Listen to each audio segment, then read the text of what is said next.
Hey guys, Chris here, aka cgaviator, aka for today an idiot in an Antonov. Join me on this voyage of discovery in this compilation video which features the Indie Builds An-225 from Microsoft Flight Sim, as we find out what is possible in this behemoth of an aeroplane. So we do everything from flying in between buildings, flying very low, to flying very, very high. It's a little bit tongue-in-cheek, but hopefully it inspires you to push the limits. Thank you to all of those who supported this channel through 15,000 subscribers. I am indebted to you. So sit back for the next 14 minutes and enjoy this duck.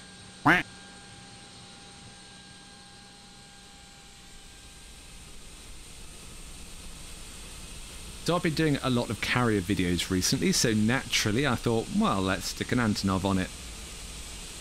The crew are like, what the heck are you doing? And it looks weird as hell sat here. But what we've done is we've lowered the payload to 0, put the fuel to 10%, we've got 20 knots of headwind, and we've dialed the catapult up some. And there's no one else in the flight deck because I'm the only crazy person willing to do this, but let's push those throttles up.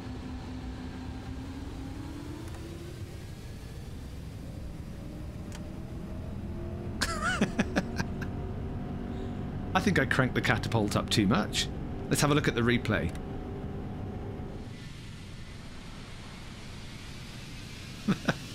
That looks surreal. This is one of my favourite views, how very Top Gun. And I'll use this view again later for the aerobatics. Okay, on to the next thing. Ever since I first flew a flight sim, I had to put aircraft through crazy places. And nothing's more crazy than this gap in this skyscraper. I've only found one way of doing it, and this is probably attempt number 20. And maybe I'll do an outtakes video. But you've also got the Burj Khalifa in the background. And it's so close! And then you've got to avoid that big tower. And then you've got to avoid the stuff on the ground. Amazing. Here's the replay. It did clear through. I love this shot. Through there, skimming off that skyscraper, the Burj Khalifa. Amazing. What's next?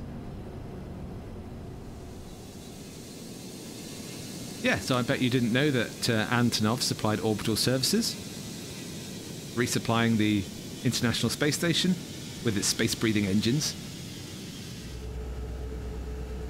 And the fasten seatbelt sign isn't illuminated, so feel free to float around the cabin. Anyone flown Kerbal Space Program 2 yet? So the GPS signal is fantastic, but I can't get the VOR signal. I'm a little bit far away. But look, there's curvature of the Earth. This is almost a classic. So I'm taking this extra large aeroplane and landing on the world's shortest commercial airfield on the island of Saba. it's pretty tricky. So again, 20 knots of headwind, payload 0, 10% fuel weight. I'm holding on to about 220 kilometers an hour, which I think is about 120 knots. And I've got to remember that I've got to land myself halfway down the runway because there's a whole load of aeroplane down the back end. And once I've done this, I'll show you how close it was from replay external views.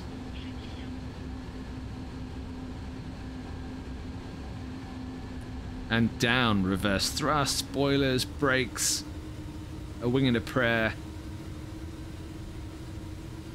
I reckon there's probably a couple of feet left in there.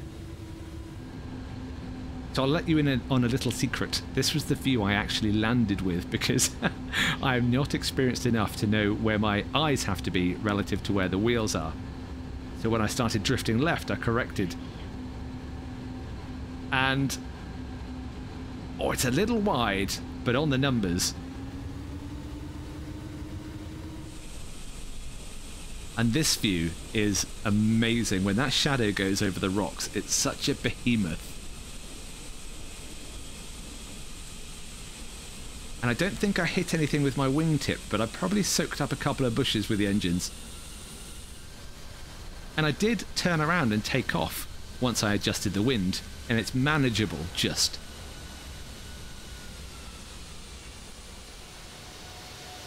So I saw a contrail and I figured, let's go and find it. And it happened to be the Queen of the Skies, the 747. And actually, if you're smooth on the throttle, quite easy to formate with in terms of flying the An-225. And look at that.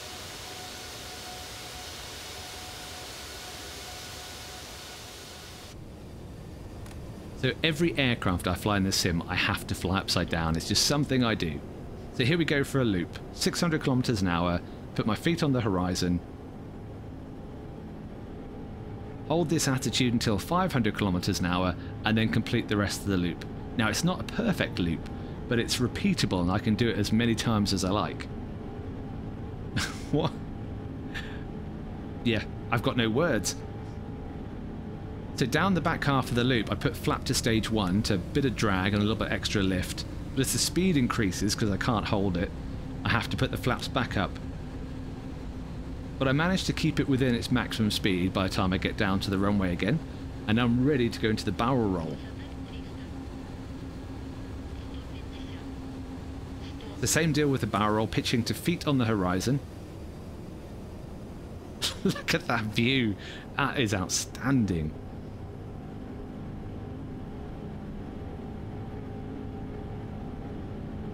Now I've got to make sure I complete half of the roll by the time the nose comes through the horizon. And now I'm looking out for a road as a lineup feature and my HSI for 230.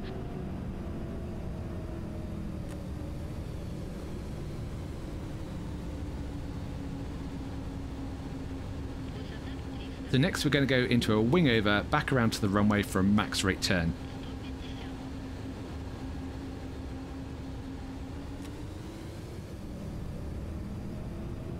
And the airfield I'm flying at is Echo Bravo Bravo Tango, which I think is somewhere around Antwerp in Belgium.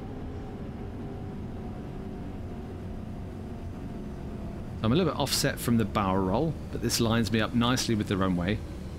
About 550 kilometers per hour.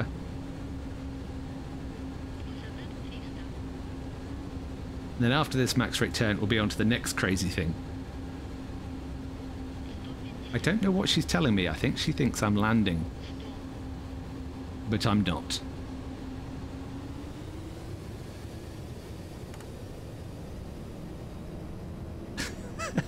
That looks ace.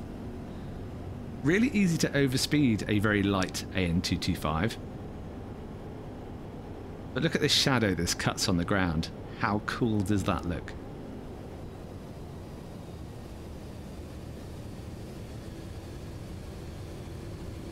And the proof of a good turn is that you end up back where you started. So I'll take that. Okay, what's next?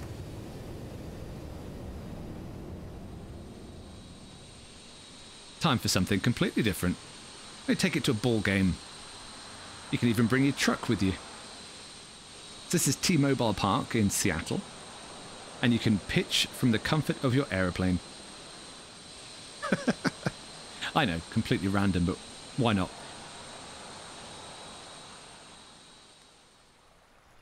And then on to the Serene. Are you fed up of going camping with a tent? Got no space? Maybe it's not waterproof? Well, this thing is all weather and you can take your house. Just park it up on a riverside and enjoy the views. And this is near Darrington. Lovely place.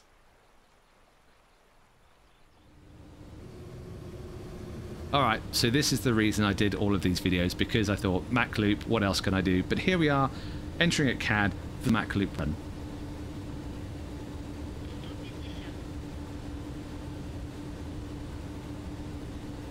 So a technique you'll see me using throughout this lap of the loop is that I match my angle of bank to the side of the valley, because the main issue I have is wingtip clearance, because it's so wide.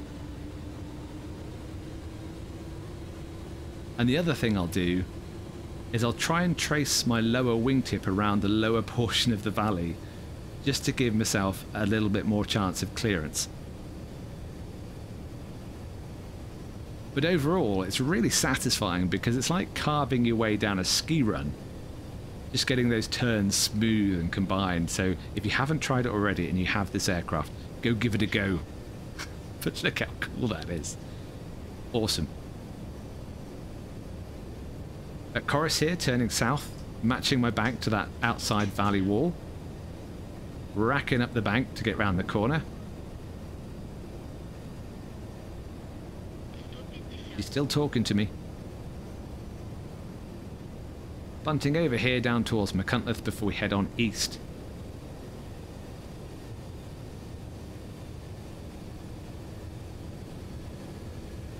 This scenery is fantastic, all default scenery.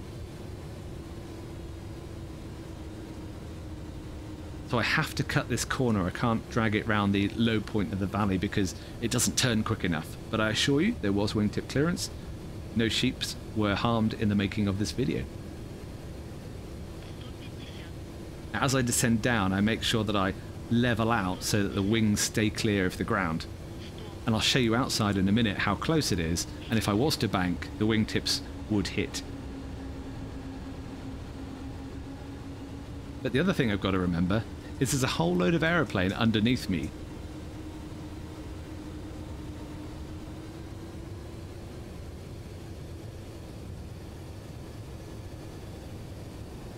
I had loads of space.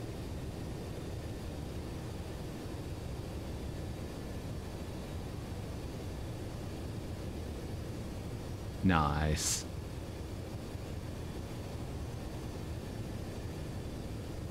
So we're going to swing it round to the left, probably a north-northeast heading. Only got a couple more turns left, and then I'll exit the Mach Loop and show you a little bonus footage, a barrel roll after the Dubai stunt, because it just looks so amazing. I took it out of the original video, but thought it's so good I'll just keep it in. But if you liked the video, if you enjoyed it, please hit that like button. Even better, consider subscribing to cgaviator to help motivate me and support the channel to keep producing the videos. But you can also let me know in the comments below what is the craziest thing you've done recently in an aircraft that you wouldn't necessarily be allowed to do for real.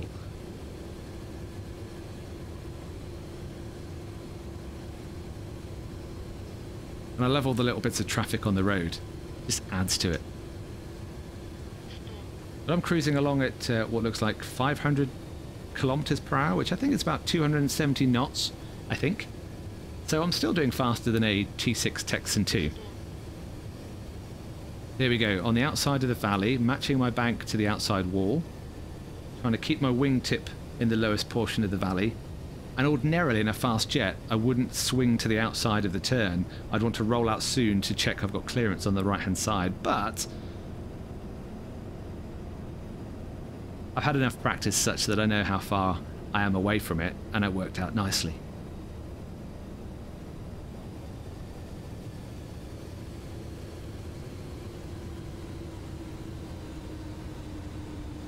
Here we go, a couple more turns, there'll be a flyby at the end, and then that barrel roll.